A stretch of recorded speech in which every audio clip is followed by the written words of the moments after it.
Good morning, students. Hope you all are fine. Today again we are going to discuss on the remaining portion of the previous class. ठीक है, कल के previous class में जो remaining portion रह गए थे, जो कि हम लोग क्या डिस्कस कर रहे थे, लॉ ऑफ केमिकल कॉम्बिनेशन, जिसमें से एक लॉ ऑफ केमिकल कॉम्बिनेशन हम लोगों ने कल डिस्कस किया, क्योंकि केमिकल कॉम्बिनेशन दो लॉ से बना हुआ है. लॉ ऑफ केमिकल कॉम्बिनेशन दो लॉ से बना हुआ है, एक law of conservation of mass and दूसरा लॉ ऑफ कांस्टेंट प्रोपोर्शन. ठीक है, तो law of conservation of mass हम लोगों ने कल डिस्कस किया.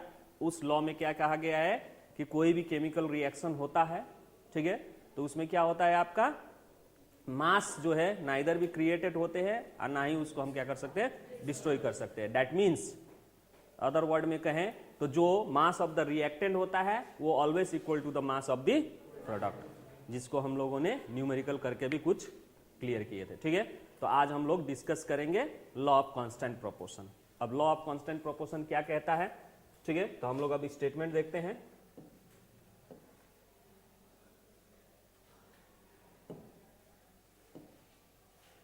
Now, law of constant proportion.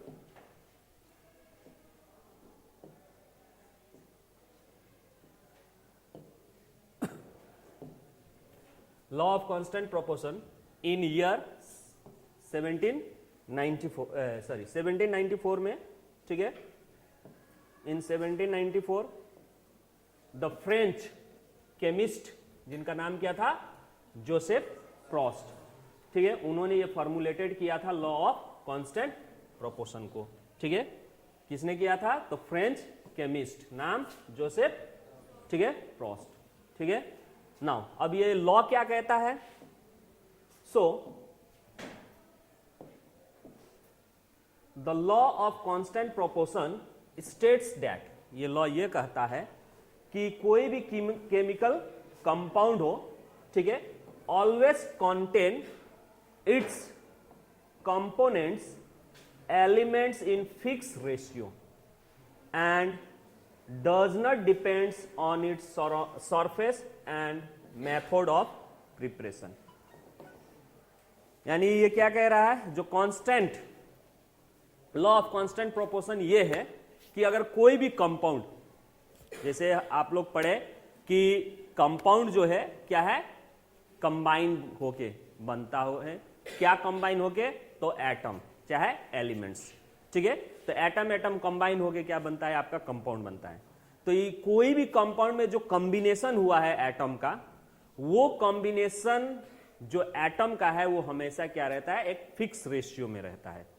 ठीक है, चाहे वो कंपाउंड आप कहीं से भी प्रिपेयर करें, उसमें जो नंबर ऑफ कंपोनेंट्स होंगे उस कंपाउंड में वो हमेशा क्या होंगे, फिक्स रेशियो में पाए जाएंगे. जैसे अब इसको समझाने के लिए एग्जाम्पल देख लीजिए. In a compound such as water, ठीक है, पानी, the ratio of the mass of hydrogen and the mass of oxygen is always 1:8 होता है. ठीक है, whatever the source of water, यानी कहने का मतलब कि हम लोग वाटर कहां कहां से पाते हैं, बहुत से सोर्स हैं वाटर के, बहुत सारे सोर्स हैं ना वाटर के. जैसे मान लीजिए रेन वाटर, सरफेस वाटर में आप लोगों का चाहे वो सलाइन वाटर हो, चाहे आप लोगों का क्या हो, फ्रेश वाटर हो, चाहे आइस को मेल्ट करके, यानी ग्लेशियर में जो आइस है उसको मेल्ट कीजिए, उससे भी क्या होगा, वाटर. तो स्रोत अलग अलग है, लेकिन वो वाटर जो बना हुआ है जिस एलिमेंट से या जिस एटम से, तो वो एटम क्या है, हाइड्रोजन एंड ऑक्सीजन है. वो एटम क्या है आपके, हाइड्रोजन एंड ऑक्सीजन है. ठीक है, इसको समझिए, हाइड्रोजन एंड ऑक्सीजन, यानी वाटर जो बना हुआ है H2O. ठीक है, इसमें आपके दो हैं, एक हाइड्रोजन है और एक ऑक्सीजन है. तो ये वाटर किसी भी स्रोत से निकालिए, उसका प्रिपरेशन, चाहे आप केमिकल रिएक्शन कर रहे हैं, ठीक है, तो उसमें भी फॉर्म होता है. जैसे आप लोग फोटोसिंथेसिस पढ़े हैं, तो फोटोसिंथेसिस में भी क्या होता है, फूड के साथ साथ ऑक्सीजन एंड वाटर भी प्रोड्यूस होता है ना जी. तो वो वाटर, चाहे किसी भी स्रोत से वाटर जो प्रोड्यूस हुआ है, वो वाटर का अगर आप रेशियो निकालिएगा उसके अंदर के किस चीज का, तो कंपोनेंट, तो वाटर के कंपोनेंट हाइड्रोजन एंड ऑक्सीजन है, उस कंपोनेंट का मास का रेशियो निकालिएगा तो आप हमेशा पाइएगा एक कांस्टेंट ही पाइएगा। यानी हर एक स्रोत से जो वाटर है उस सभी में H/O का रेशियो हमेशा सेम मिलेगा। अब वो कितना मिलता है, तो 1:8। अब ये कैसे, तो हम लोग, आप लोग तो अभी मास के बारे में पढ़े नहीं है, एटम के मास, ठीक है, आप इस चैप्टर में ही आप लोग पढ़ेंगे, लेकिन हम बता दें हाइड्रोजन का मास होता है 1 ग्राम। कितना होता है, 1 ग्राम। और ऑक्सीजन का मास कितना होता है, 16 ग्राम। कितना होता है, 16 ग्राम, ठीक है। अब यहां पे वाटर में हाइड्रोजन कितना है, तो 2 है। हाइड्रोजन कितना है, तो 2, H2। और ऑक्सीजन एटम कितना है, तो 1, ठीक है। तब इसीलिए अब इसको हम क्या करेंगे, 1 ग्राम को 2 से मल्टीप्लाई कर देंगे, ठीक है। तो ये आपका रेशियो निकालिएगा तो पहले 2:8 16 हो जाएगा, होगा, क्योंकि ग्राम ग्राम कैंसल हो जाएगा, रेशियो कीजिएगा तो, ठीक है। तो 2 1 जा 2 और 2 8 जा, यानी 1:8 hydrogen is to oxygen, hydrogen is to oxygen का रेशियो आपका इन वाटर क्या होगा, हमेशा 1:8। चाहे ये वाटर कहीं से लीजिए, गंदा से गंदा पानी, उसका हाइड्रोजन, वो पानी है तो उसमें से तो आप हाइड्रोजन और वाटर का रेशियो निकालिए, यही रहेगा। बहुत सारे नमकीन नमक डाल के घोल बना के एथी कर दीजिए, ठीक है, जैसे सी वाटर में पाया जाता है, सी वाटर में जो वाटर पाया जाता है, उस वाटर का, उसमें से वाटर का सैंपल लीजिएगा, उसका निकालिएगा, 1:8 होगा, ठीक है। जो एसिड रेन हो रहा है, बारिश से पानी जो आ रहा है, उसको भी पानी का सैंपल लेके उसका हाइड्रोजन और ऑक्सीजन का आप क्या कीजिएगा, रेशियो निकालिएगा बाय मास, तो 1:8 है। यानी इससे ये कहना चाह रहा है कि जो भी कंपाउंड है, वो उसके अंदर जो भी एलिमेंट्स हैं, चाहे उसके जो कंपोनेंट्स हैं, वो हमेशा क्या होते हैं, फिक्स रेशियो में एक दूसरे से क्या रहते हैं, कंबाइन रहते हैं। जैसे दूसरा एग्जांपल हम दे रहे हैं आप लोगों को, कार्बन डाइऑक्साइड कॉमन है, कार्बन डाइऑक्साइड के बारे में सुने हैं आप लोगों ने, ठीक है, कार्बन डाइऑक्साइड। अब इसका स्रोत भी बहुत सारे हैं, जैसे आप लोग कोयला को जलाइए, कार्बन को जलाइए ऑक्सीजन के साथ, ठीक है, तो कार्बन डाइऑक्साइड फॉर्म होगा। इवन रेस्पिरेशन कीजिए, रेस्पिरेशन में हम लोग एक्सेल में कार्बन डाइऑक्साइड क्या करते हैं, बाहर फेंकते हैं ना जी। चाहे आप क्या कीजिए, कोई भी फ्यूल्स, पेट्रोल डीजल जो भी है, उसको जलाइए, उसमें से भी कार्बन डाइऑक्साइड निकलता है, तो स्रोत अलग अलग हो गया। अब उस कार्बन डाइऑक्साइड का, ठीक है, आप क्या कीजिए, 2 एलिमेंट्स है, उसमें क्या क्या है, एटम्स, कार्बन एंड ऑक्सीजन है। अब इसका रेशियो निकालना है आपको, तो मास का रेशियो निकालिएगा, तो कार्बन का मास होता है 12 ग्राम। कितना होता है, 12 ग्राम। ऑक्सीजन का कितना होता है, 16, ठीक है, 16 ग्राम। तो अब इसमें कार्बन डाइऑक्साइड है, तो ऑक्सीजन कितना है, 2 है। तो अब इस 16 को हम क्या करेंगे, 2 से मल्टीप्लाई कर देंगे, ठीक है, क्योंकि ऑक्सीजन इसमें 2 है। तब इसका आपका क्या हो जाएगा, 12:32, ठीक है, 12:32। आइए, हमेशा सिंपल फॉर्म में रहता है, ठीक है, तो सिंपल फॉर्म में इसको काटेंगे, रेशियो को सिंपल फॉर्म में करेंगे तो कितना, 4 से जाएगा, 3:8। तो कार्बन डाइऑक्साइड आप किसी भी स्रोत से निकालिए, उसका रेशियो कितना होगा, 3:8 होगा। तो यही हमारा क्या है, law of constant proportion. Constant, ये रेशियो हमेशा क्या है, कांस्टेंट है, तो इसीलिए इसका नाम क्या किया गया है, law of constant. Clear now. तो अब यहां पे देखिए एग्जांपल में, what ever the source of the water, similarly, ठीक है, कार्बन डाइऑक्साइड कंटेन्स क्या है, कार्बन टू ऑक्सीजन इन 3:8। अभी हम लोगों ने निकाला 3:8, एक्चुअल में 12:32 है, ठीक है, जिसको हम लोग simplify ratio. Now in ammonia, ammonia में नाइट्रोजन और क्या होता है, हाइड्रोजन होता है, are present in the ratio 14:3, ठीक है, 14:3। 3 बाई मास। अब ये कैसे 14:3 आया, तो इसको भी समझा देते हैं आप लोगों को। अब एमोनिया का फॉर्मूला क्या होता है, NH3। This is the formula of ammonia, ठीक है। अब यहां पे नाइट्रोजन इज टू हाइड्रोजन का हमें क्या निकालना है, रेशियो निकालना है। क्या निकालना है, रेशियो, ठीक है। तब नाइट्रोजन का मास कितना होता है, तो 14 ग्राम होता है। कितना होता है, 14 ग्राम। और हाइड्रोजन का कितना होता है, 1 ग्राम। कितना हाइड्रोजन है, तो 3 इंटू 3। अब इसको करेंगे तो कितना होगा, 14:, आया रेशियो, ठीक है। तो इस तरह से होता है। तो अब एमोनिया कहीं से भी फॉर्म कीजिए, लैब में प्रिपेयर कीजिए या कोई रिएक्शन हो रहा है उसमें प्रोड्यूस हो रहा है, कहीं से भी एमोनिया फॉर्म होगा, वो हमेशा किस रेशियो में होगा, 14:3।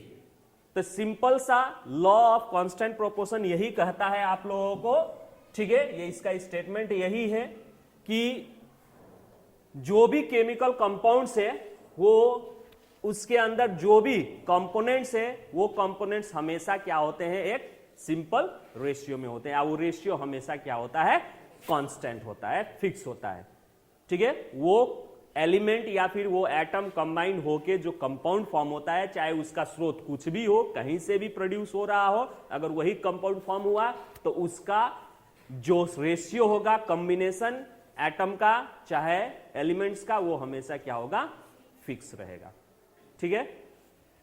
अब इसको समझने के लिए कुछ न्यूमेरिकल्स हैं इसके ऊपर, उसको हम लोग डिस्कस करेंगे, ठीक है। तब यहां पे न्यूमेरिकल्स क्या है, तो देखिए कॉपर ऑक्साइड है, ठीक है, was prepared by 2 methods. Copper oxide को 2 मेथड से क्या किया जा रहा है, प्रिपेयर किया जा रहा है, ठीक है। Copper oxide was prepared by 2 different methods. In one case, एक केस में क्या हो रहा है, 1.75 ग्राम ऑफ मेटल, कौन सा मेटल, तो copper, gives 2.19 gram of oxide दे रहा है, ठीक है। 2.19 ग्राम ऑफ ऑक्साइड दे रहा है। जैसे फर्स्ट केस देख लीजिए, फर्स्ट केस, ठीक है, फर्स्ट केस। अब फर्स्ट केस, अब कॉपर ऑक्साइड कैसे फॉर्म होगा, तो copper plus oxygen, copper plus oxygen react होता है तो आपका क्या बनता है, कॉपर ऑक्साइड बनता है, ठीक है। तो अब इसको फॉर्म होने के लिए कॉपर कितना इस्तेमाल हो रहा है, तो 1.75, ठीक है। ऑक्सीजन के साथ रिएक्ट हो गए, कितना दे रहा है कॉपर ऑक्साइड, तो 2.19, ठीक है। सेकेंड केस में क्या हो रहा है, सेकेंड मेथड में भी आपका क्या बन रहा है, कॉपर ऑक्साइड ही बन रहा है, ठीक है। In second case 1.4 gram of metal, यानी copper plus oxygen give copper oxide. तो इसमें कॉपर कितना है, तो 1.14 ग्राम, ठीक है। ऑक्साइड कितना फॉर्म हो रहा है, 1.43 ग्राम, इतना हो रहा है, ठीक है। अब हमको शो करना है that the given data illustrate the law of constant proportion, यानी जो ये डाटा दिया है ये कांस्टेंट प्रोपोर्शन फॉलो करता है। तो कांस्टेंट प्रोपोर्शन क्या कहता है, किसी भी मेथड से बनाइए, तो मान लो कि किसी भी मेथड से बना है, जो भी चीज लिए हो, जितना ओजन लिया हो, इसमें जो रेशियो रहेगा मास का, वो रेशियो क्या होना चाहिए, सेम रहना चाहिए। अगर दूसरे लैंग्वेज में कहें तो इसमें जो परसेंट कार्बन है, चाहे ऑक्सीजन है, सॉरी कॉपर है, चाहे ऑक्सीजन है, उतना ही इसमें भी कॉपर और ऑक्सीजन उतने परसेंट होने चाहिए। ये प्रूफ कर दीजिए, आपका आंसर आ जाएगा। यानी दोनों में ऑक्सीजन एंड किसका, ऑक्सीजन और कॉपर का रेशियो सेम दिखा दीजिए। इस मेथड में भी ऑक्सीजन और कार्बन का, सॉरी ऑक्सीजन और कॉपर का रेशियो दिखा दीजिए या इसमें भी रेशियो दिखा दीजिए। दोनों सेम आया तो आपका क्या होगा, law of constant proportion valid है। ठीक है, अब रेशियो सेम आने के लिए क्या होना चाहिए, मास सेम होना चाहिए दोनों केस में, या फिर मास यहां पे तो अब सेम नहीं कर सकते क्योंकि यहां पे मास अलग अलग लिया है, तो क्यों ना हम परसेंटेज में चेंज कर दें इसको, तो दोनों में परसेंटेज सेम हो जाएगा। तो दोनों में परसेंटेज सेम हो जाएगा तो आंसर आपका मैच होगा, क्योंकि परसेंटेज का भी रेशियो निकालिएगा तो सेम है ना आएगा। अब इसको हम लोग मास में सेम नहीं कर सकते क्योंकि यहां पे आपका एक मास अलग दिया है और इसमें मास अलग दिया है। ठीक है, अब यहां पे आपका मास अलग है और यहां पे मास अलग है, वैसे मास लेके भी आप रेशियो निकाल सकते हैं। ठीक है, तो अब यहां पे आप लोगों का मास का अलग है, तो हम क्यों ना कॉपर जो है इसमें कौ परसेंट है वो निकाल लें, तो जो बचा है 100 में से वो ऑक्सीजन हो जाएगा। उसी तरह इसमें ये जो कॉपर है ये इसका कितना परसेंट है, दोनों परसेंटेज मैच होना चाहिए, सेम आना चाहिए। बात समझ गए, दोनों परसेंटेज सेम आएगा तो हम कह सकते हैं कि इसका रेशियो सेम है। जैसे मान लीजिए कि इसका हम निकाल रहे हैं, अब इसका परसेंटेज निकाल लीजिए, तो ये आपका कितना है, कॉपर का percentage of copper in first case कितना हो जाएगा आपका, कितना बाई कितना डिवाइड कीजिएगा,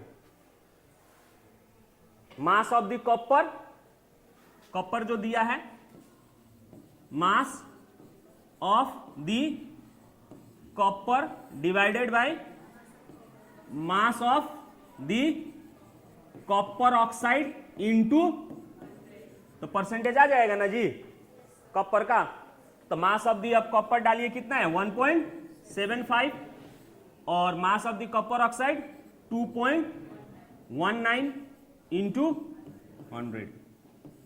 कैलकुलेट कीजिए, कैलकुलेट कीजिए तो कितना आएगा,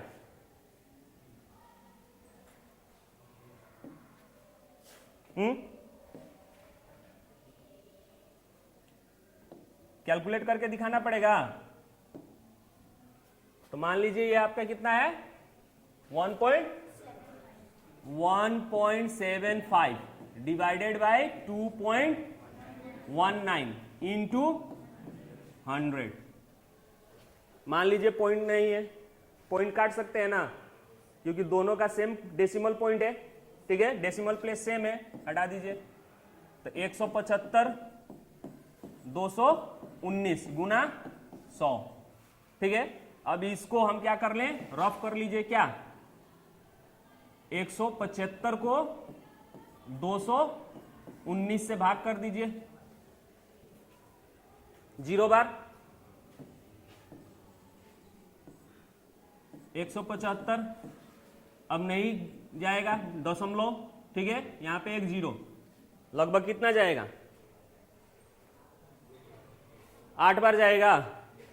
हाँ, देख लेते हैं 8 बार, 219 गुना 8 कितना होगा, 9 8 है 72। आइए आपका कितना हो जाएगा, 8 8 और 7 ये हो गया, और 16 और एक 17, तो ज्यादा हो गया 7 बार। ठीक है, तो 7, तो ये कितना आ जाएगा, 7 से कीजिएगा तो कितना होगा जी, 2197 363, 7 1 7, फिर 3 13, 7 दूनी 14, 1 15, 15 33, ओके 15 33 कितना हुआ, 7 2 1 1 और ये 2। ठीक है, 217। अब आपका कितने बार जाएगा, फिर एक 0 लगा दीजिए, 21 यानी 2170, तो आई थिंक 9 बार जाएगा। ठीक है, तो 9 बार कर दीजिए, तो कितना हुआ, 9 9 81। ठीक है, 9 1 9, 9 और 8 17। ठीक है, 9 दूनी 18, 18 और 1 19। कितना होगा 9, 16 में से 7 गया 9 और 10 में से 9 गया 1। ठीक है, यानी लगभग आपका कितना हो रहा है 0.79। दैट मीन्स इसको 0.79 इंटू 100 तो लगभग 79% अप्रोक्स, यानी कॉपर का परसेंटेज कितना है 79। किस केस में? फर्स्ट केस में। ठीक है, फर्स्ट केस में आपका कॉपर का यानी यहां पे आपका लगभग कितना है 79%। तो ऑक्सीजन कितना हो जाएगा 21। ठीक है, तो फर्स्ट केस में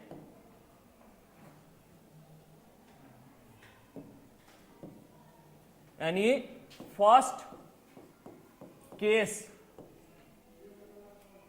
percentage of copper equal to 79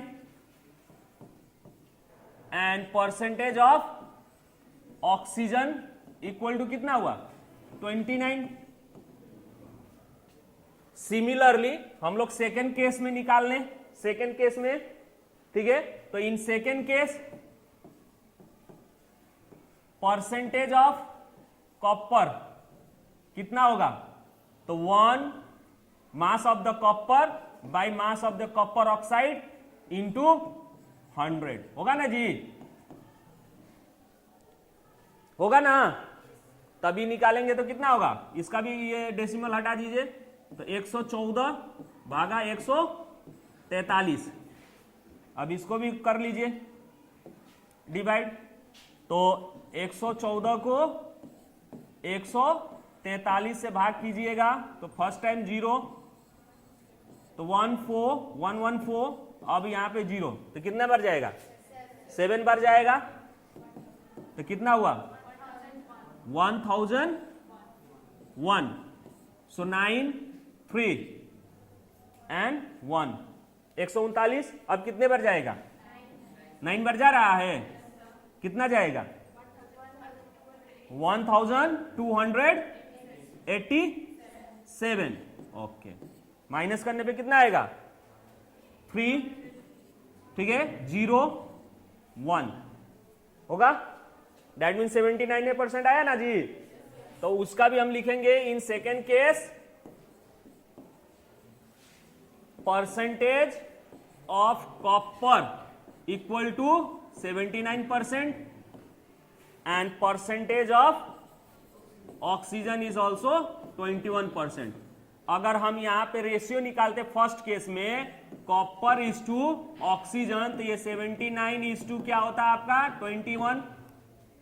ये भी आपका क्या होता है copper is to oxygen 79 is to 21। तो सेम है कि नहीं है, दोनों सैंपल में आपका कॉपर और ऑक्सीजन सेम है, भले उसको बनाने के लिए कोई भी चीज लिया हो। तो लॉ ऑफ कांस्टेंट प्रोपोर्शन आपका वैलिड हुआ। ठीक है, नाउ तो इसी तरह न्यूमेरिकल्स भी पूछे जाते हैं।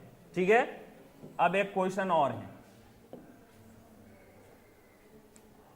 अब यहां पे क्वेश्चन ये है कि calculate the mass of carbon, ठीक है, present in 2 gram of carbon dioxide.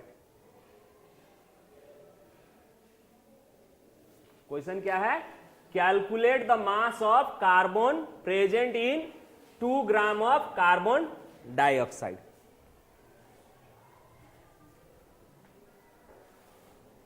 तो अब यहां पे इसको सॉल्व करने के लिए calculate the mass of carbon in 2 gram of carbon dioxide, तो हम लोगों को तो मालूम है कि कार्बन डाइऑक्साइड का रेशियो क्या होता है,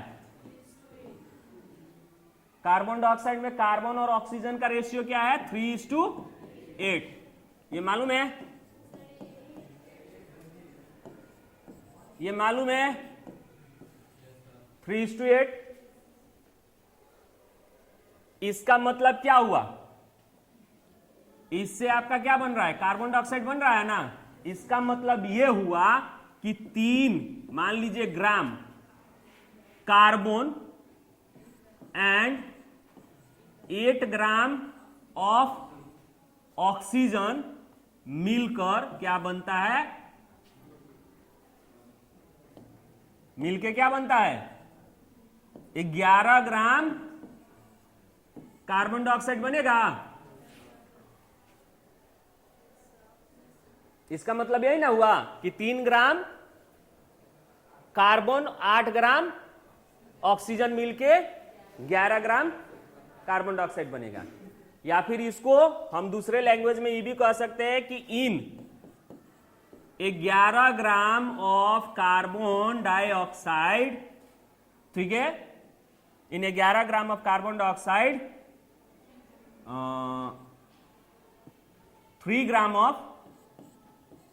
3 ग्राम ऑफ कार्बन इज प्रेजेंट। बोल सकते हैं ना, इन 11 ग्राम of carbon dioxide 3 gram of carbon is present. तब उसी तरह 2 ग्राम ऑफ कार्बन डाइऑक्साइड में कितना होगा, ठीक है। So according to question, in 2 gram of carbon dioxide कितना होगा, तो 2 इंटू 3, 2 इंटू क्या होगा, 2 इंटू 3 होगा ना जी, क्या कि यहां 3 है, ये और ये मल्टीप्लाई होगा, ठीक है, और डिवाइडेड बाई 11, इतना ग्राम ऑफ कार्बन इज प्रेजेंट। अब कितना हो रहा है कैलकुलेट करके देखिए, तो 6/11, तो 6/11 इक्वल टू कितना होगा, 0.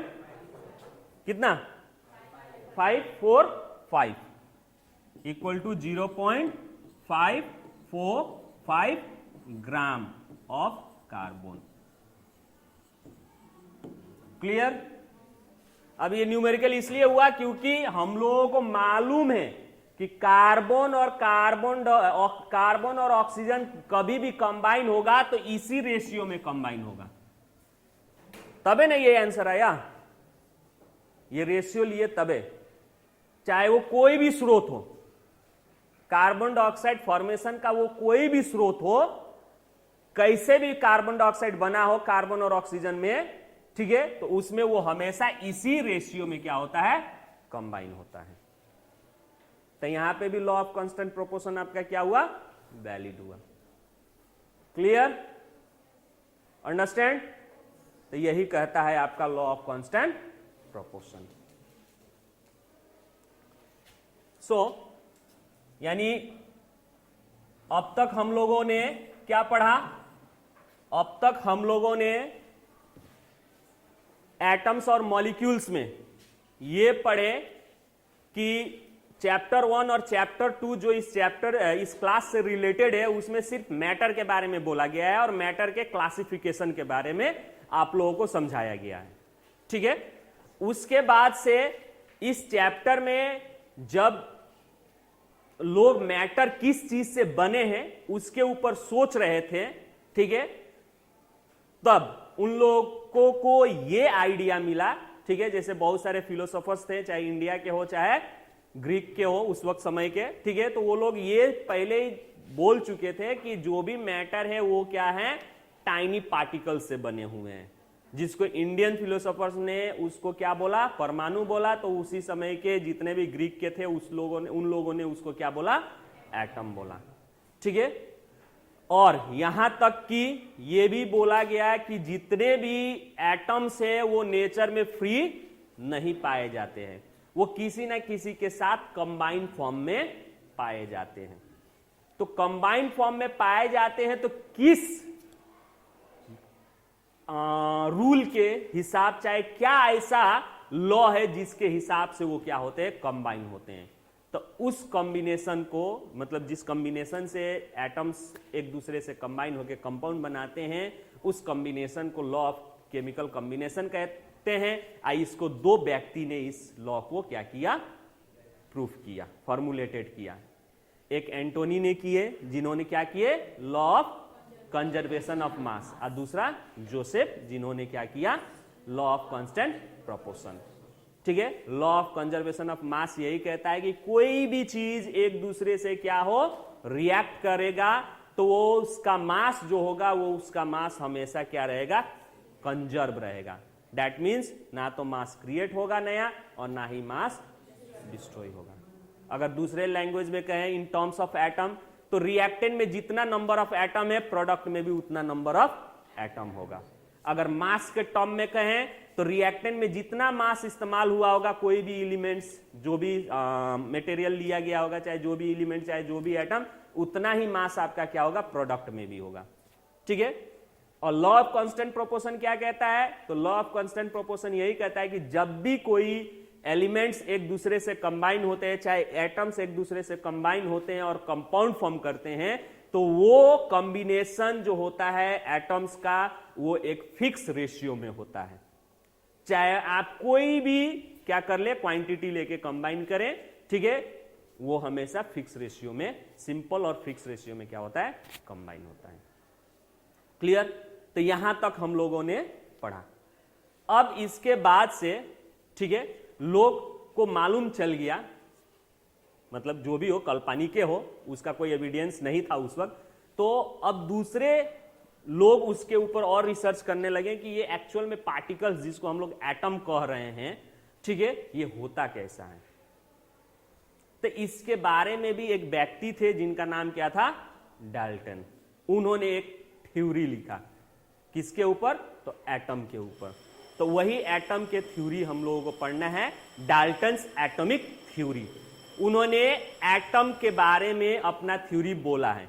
अब ये थ्योरी भी क्या है आपका, कुछ हद तक, क्योंकि इसी बेस पे ही है, ठीक है, तो कुछ हद तक उनका जो पोस्टुलेट्स है वो सही है।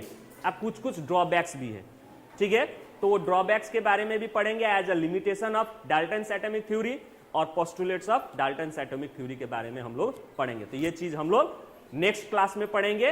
तब तक के लिए thank you, have a nice day.